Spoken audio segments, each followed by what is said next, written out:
halkan ka salaamayaa dhammaan muslimiintu meel kasta adduunka ka joogaanba. waxaan halkan runtii aan baaq nabadeed uga dirayaa beelaha walaalaha ah ee ay diriirtu ku dhex martay muddo badan oo soo noqnoqotay deegaanka ceel afweyn ee gobolka Sanaag. inta ku dhimatay waxaan leeyahay Allah u naxariisto, inta ku dhaawacantayna waxaan leeyahay Ilaahay ha shaafiyo.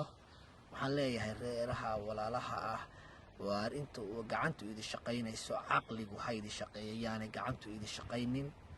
in badan baa ku naafowday, in badan baa ku agoomowday, in badan buu dagaalkuna soo noqnoqday.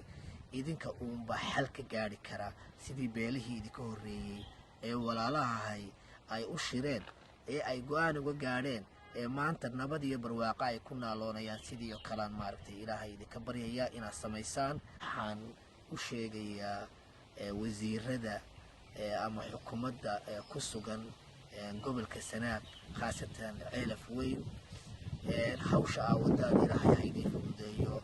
waxaan se idin sheegayaa waxaa ka soo baxaya qayladaan aad iyo aad u fara badan deegaanka oo ay leeyihiin xukuumaddii oo halkaa joogta way nala hadli laadahay oo waxbayna weydiin laadahay oo way nala tashan laadahay. arrinkaas hadduu jiro ma qurux badna. waxaan se idin sheegayaa shir weynihii ka dhacay gobolka Togdheer ee beelaha Garxajis iyo beelaha Habar Jecel ay ku wada yeesheen qodobo wax ku ool ay ka soo baxeen.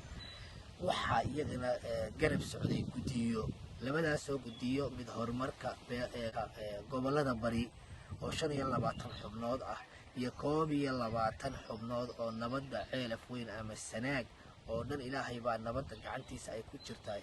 22 xubnood culimaadiin, waxgarad, aqoon-yahan, madax dhaqameed, waxgarad baa ku jira. xukuumaddiina halkaa joogta waxaan idinka codsanayaa in aad ka shaqaysiisaan oo aydan gacan bira marka hore waxba ku bilaabin. haddii kuwaas waxba ka qaban waayaan khasab way noqonaysaa, laakiin kuwaasay kalsooni ku qabaan oo wada jir ay u doorteen.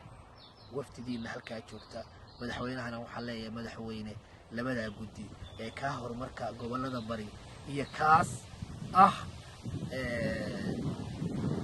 nabadda ka shaqaysii oo ka horumarkana kala shaqaysii in ay wax taraan gobolada bari oo xagga dawladdaada ha noqoto, xagga hay-adaha ha noqoto daadana iyo inta halkaa joogtana u sheeg 22 xubnood inay ka shaqaysiiyaan oo qayladhaanka halkaa ka soo dhacaya uu inaga go'o. mudane madaxweyne labaad waxaan uga gudbayaa waxaa jirtay mudane madaxweyne baryahan dhagaheena ama shacbiga ama reer Soomaaliland ku soo noqonaysay meesha caalamka oo aad iyo aad isugu keen khasbaysa la wada hadlo oo midna noqdo.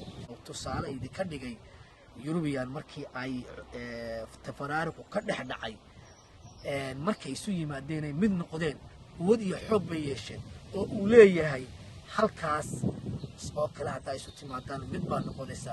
mudane madaxweyne taa aqbali mayno. 97% ayaa shacbi weynaha reer Soomaaliland u codeeyeen inay Soomaaliland ka go'day Soomaaliya dad walaalaha aynu nahay.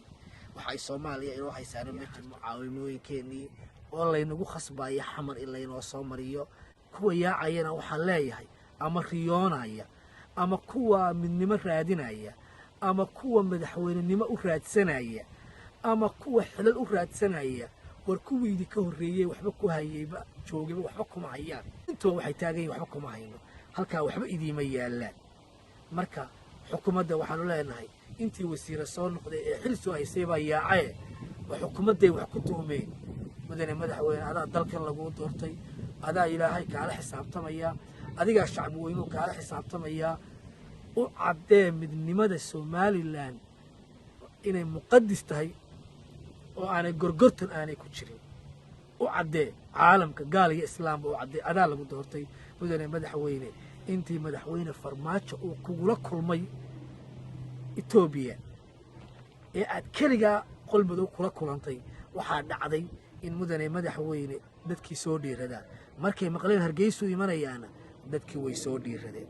mudane madaxweyne waxaan leeyahay aad iyo aad kaaga codsanaya in mowqifkeena aynu caddeyno wasiirkeennii ugu dambeeyey baad arkaysay oo lahaa diyaaradihii ayaxa buufinayeyba xaggaa la soo mariyey waa laynagu khasbaya madaxweyne waxba hadalka ku dheeraan maayo madmadowga faraha badan lee soo galay waxaan intaa aan ugaga gudbayaa qurba joogga reer somalilan meel walba safiir ka noqda qadiyadeenna aynu u doonno madax bannaanideenna aynu u doodno aynu iska dayno in aynu ku mashquulno inaynu dalkeenna nabadgelyo darro ka abuurno khaasatan kuwa weliba gobollada bariga war nabadgelyaa looga baahan yahay waxbarashaa looga baahan yahay caafimaad baa looga baahan yahay dibindaabiyada ka daaya waxaan intaa kaga baxayaa dalkeenna hadda waxaa ku soo badanaya